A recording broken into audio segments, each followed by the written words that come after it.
Takže čaute ľudia, vítam vás z dnešného videa. Dneska si otvoríme toto.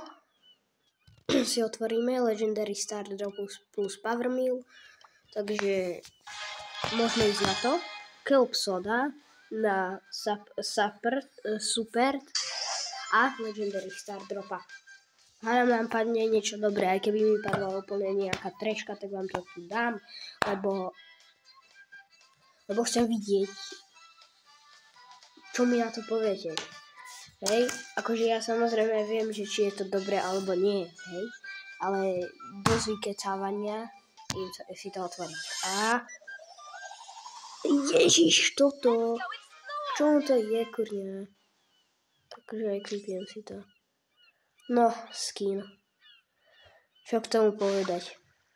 A ešte na to by som mohol mať za 22 gemov až. To ne. Asi. Tak dobre. Ďakujem, že ste sa pozerali a